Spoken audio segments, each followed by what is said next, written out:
সম্মানিত সুধী, এই কিছুক্ষণের মধ্যেই আমাদের অনুষ্ঠান আনুষ্ঠানিকভাবে শুরু হতে যাচ্ছে। আজ আমাদের আলোচনার বিষয় নৈতিক শিক্ষা ও মূল্যবোধের চর্চা। এই শীর্ষক আলোচনা সভা সভাপতিত্ব করবেন কুমিল্লা শিক্ষা বোর্ডের সাবেক চেয়ারম্যান প্রফেসর মোহাম্মদ আব্দুস সালাম। প্রধান অতিথি হিসেবে মঞ্চে আসন গ্রহণ করবেন দেশের বিশিষ্ট শিক্ষাবিদ, চিন্তাবিদ অধ্যাপক আবুল কাশেম ফজলুল হক স্যার। প্রধান আলোচক হিসেবে মঞ্চে আসন গ্রহণ করবেন রবীন্দ্র গবেষক অধ্যাপক ডক্টর জমির হোসেন। বিশেষ অতিথি হিসেবে মঞ্চে আসন গ্রহণ করবেন দেশের সিনিয়র সাংবাদিক স্বপন দত্ত।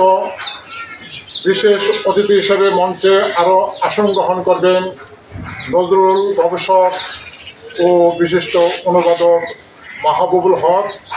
মঞ্চে আরও আসন গ্রহণ করবেন কবি ও আবৃত্তি শিল্পী রাজিয়া রহমান। বিশেষ অতিথি হিসাবে মঞ্চে আরও আসন গ্রহণ করবেন বিশিষ্ট লেখক গবেষক শ্রী ইন্দ্রনীল বিশ্বাস।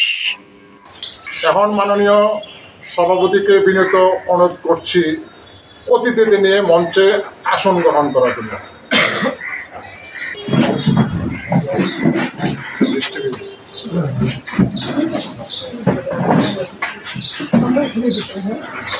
আমাদের সাথে এইমাত্র আমাদের মাঝে এসে উপস্থিত হয়েছেন আজকের অনুষ্ঠানের মাননীয় প্রধান অতিথি দেশের বিশিষ্ট শিক্ষাবিদ ও চিন্তাবিদ অধ্যাপক আবুল কাশেম ফজলুল হক স্যার। তাকে আমরা করতালের মাধ্যমে গ্রহণ করে নিচ্ছি।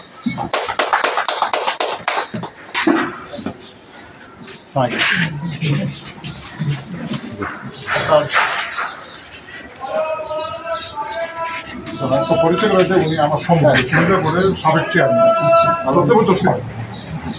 উপপরিচালক সচিব চেয়ারম্যান। আমরা সরাসরি ছাত্র ছিলাম। এখন কোথায়?